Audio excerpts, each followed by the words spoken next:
If you're planning your very first trip to Disneyland, or maybe you haven't gone in a long time, or you're a Disneyland pro and want to compare notes, this video is for you because it's 10 things you should know before you go to Disneyland. So let's get started.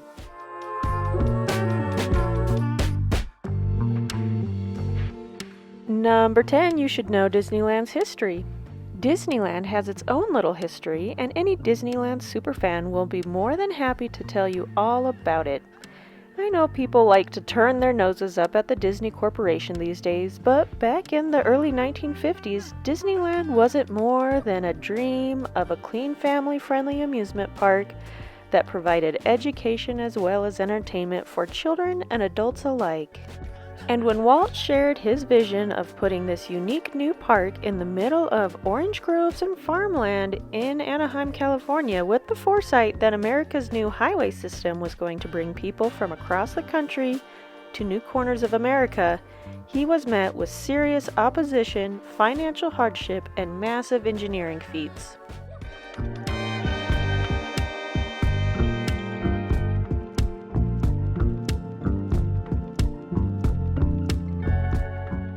So it's amazing to think from this humble beginning, Disneyland put Anaheim on the map as one of the top travel destinations in America, welcoming people from all around the world, and always a pioneer of cutting-edge ride technology and amazing entertainment.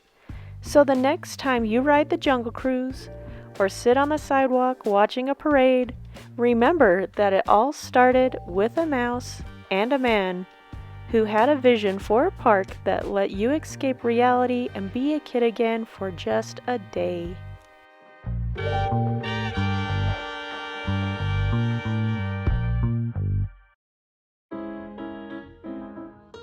Number 9, it's not just thrill rides. I know this may be a good thing for some and bad for others, but it's a true and notable fact.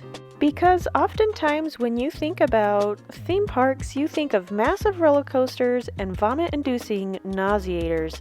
And although Disneyland does have a few of those, it also has a lot of rides for all ages.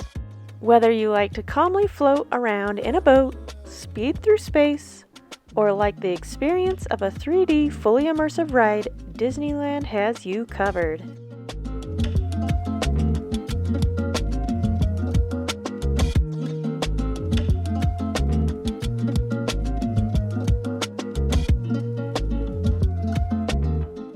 If you'd like to know more, you can always hop on the Disneyland app and check out every ride that Disneyland and Disney California Adventure has to offer, complete with height requirements, if it has lightning lane, and any other info you may need to ride a ride.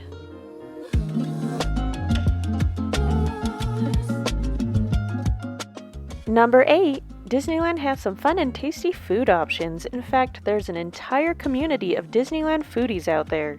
It's also surprisingly friendly to all kinds of dietary needs, including gluten sensitivities, nut allergies, and even vegan and vegetarian options.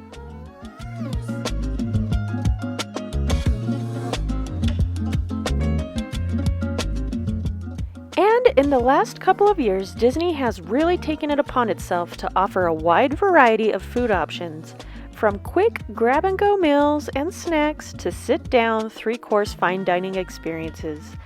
And, of course, you can't forget all of the sweets.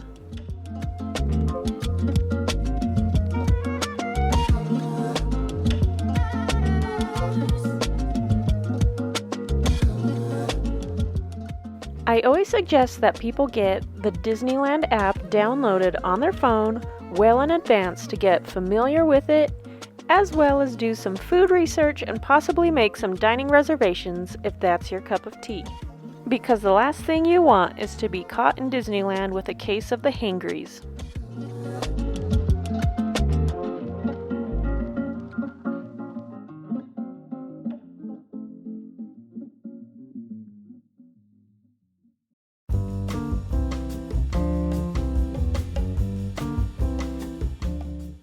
Number 7, it takes longer than you think to enter the parks. This is something that can really throw people off when planning their trip and figuring out when to head to the parks. If you're driving to the parks, you have two options for parking. Either the Toy Story parking lot, found 2 large blocks away from the park entrance. You can access the Toy Story parking lot from either Harbor Boulevard or Catella.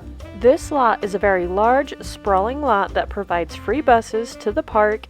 You will go through security at the parking lot and will need to fold up your strollers before you enter the bus.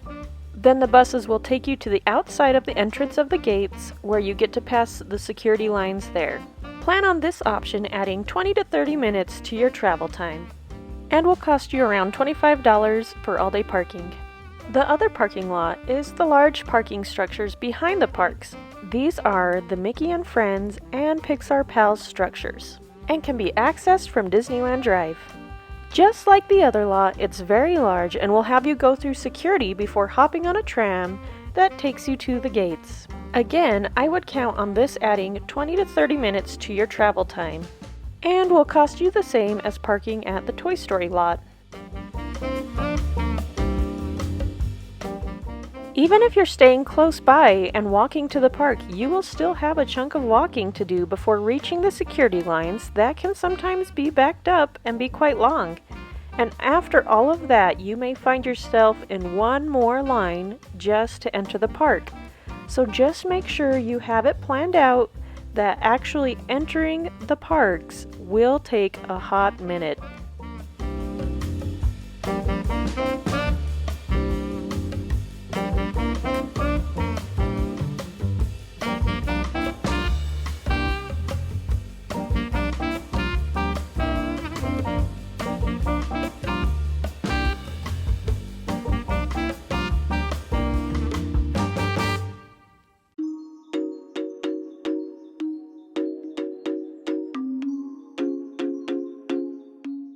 Number 6, staying at a Disney property hotel may not be the closest option. On the same note as number 7, unless you're staying at the Grand Californian, which is in Disney California Adventures and has its own entrance to the park, staying at the Pixar Pier or the Disneyland Hotel will still require you to walk the entire distance of downtown Disney to get to the gates. Now, Pixar Pier guests do get their own entrance into the back of Disney California Adventure, so there is that, but I think many guests are surprised by the distance from the Disney property hotels to the actual entrance gates of the parks. So for many people, it just makes way more sense to stay at one of the hotels on Harbor Boulevard that's just right across the street from the main gate entrances and are 50 to 75% cheaper than a Disney hotel.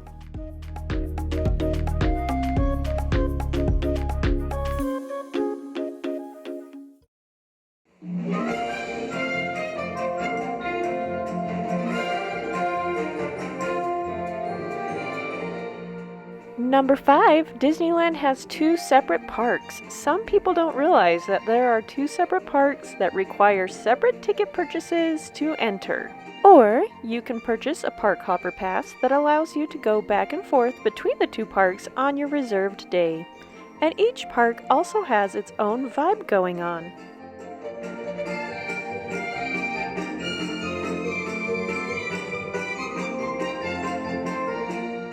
You have Disneyland proper, the original park with Main Street USA, Sleeping Beauty's Castle, Fantasyland. Of course you have Toontown where Mickey and Minnie live, and all the other things you would expect from Disneyland.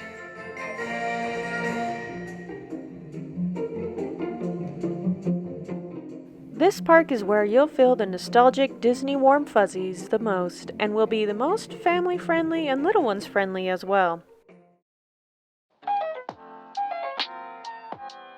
And over at the Disney California Adventure Park, you'll find more food, entertainment, and rides fit for teens and adults.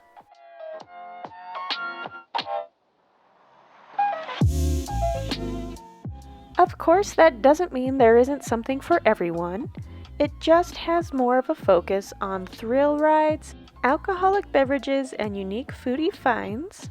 It also has a lot less shade provided throughout the park. Some of the things you'll find at DCA and not Disneyland proper are Pixar-themed rides and characters,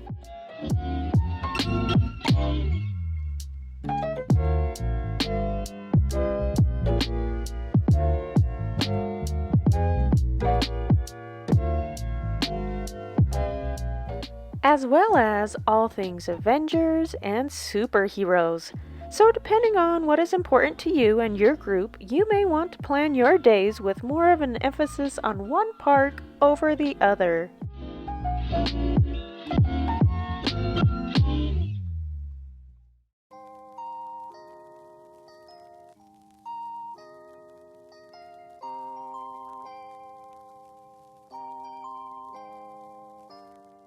Number 4, the afternoon will always be busy. Simply put, thanks to humans' need and love of sleep, you'll find most of the guests showing up to the parks around 10 or 11 in the morning and leaving around 8 or immediately after the fireworks.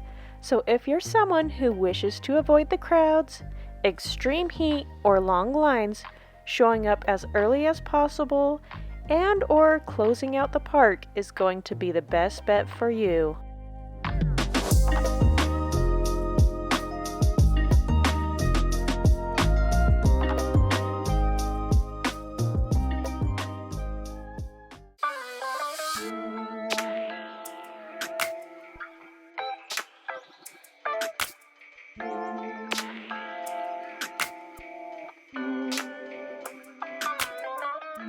Number 3 is the parks have seasonal changes.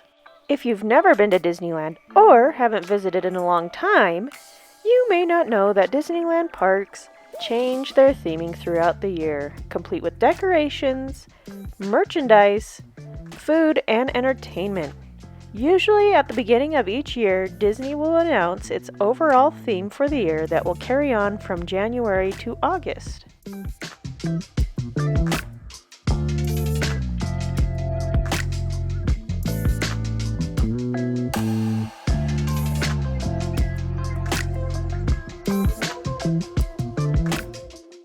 This year has been 100 years of animation, so you'll see a purple and silver adorned park as well as characters, with a heavy emphasis on Disney's animation throughout the years, in its entertainment, merchandise, and food. Alongside that, you'll also have seasonal and holiday adjustments made to the parks, like Lunar New Year, Valentine's Day, food and wine events, spring and Easter theming, red, white, and blue Americana around the summertime, and then you'll see a massive overhaul of the parks for the fall and Halloween time, with an emphasis on the Nightmare Before Christmas and Oogie Boogie over in Disney California Adventure for the Oogie Boogie Bash, and then your typical orange and fall time decor over in Disneyland proper. And then starting in November, you'll see another massive change into winter and holiday theming, with the Festival of the Holidays celebrating cultures and food from around the world over at DCA, and an explosion of classic Christmas decor at Disneyland proper.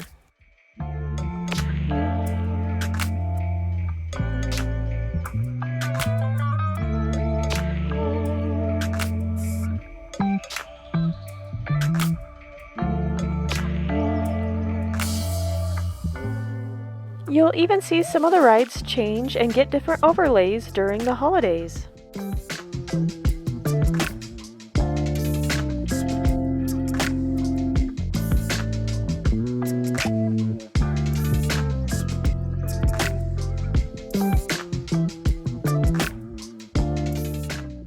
This is why so many people can visit Disneyland over and over again and still find something new and exciting each time they go. And for a superfan like myself, it's nearly impossible to decide what time is the best time to visit the parks.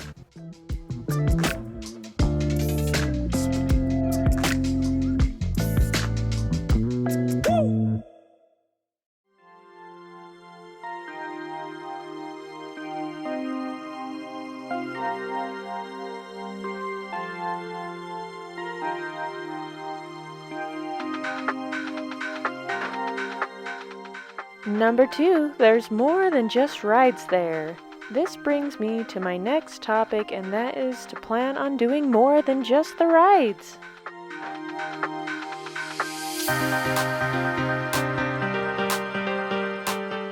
I personally feel like if all you focus on and do all day is riding some rides, you aren't getting your complete money's worth out of your tickets.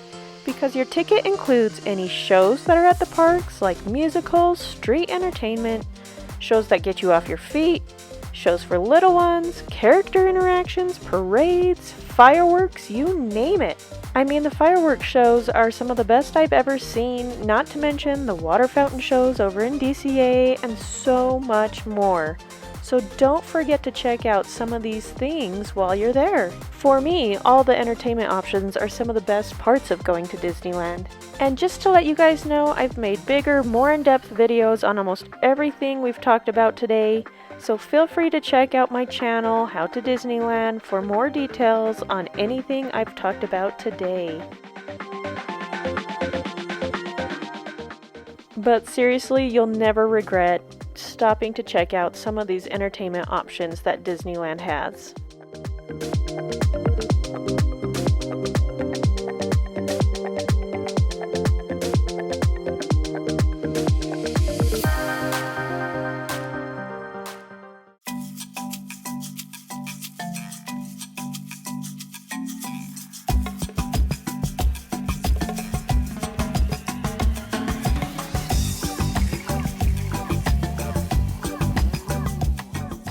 Number 1, know yourself and know how your group likes to vacation. This may seem silly, but you'd be surprised how many people's vacations get ruined by this.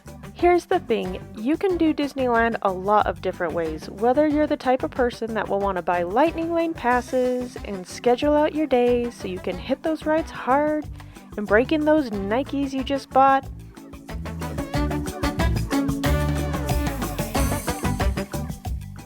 Or perhaps you're the type of person to set your alarm for 7 a.m. 60 days out and make your dining reservations for all the foodie hotspots.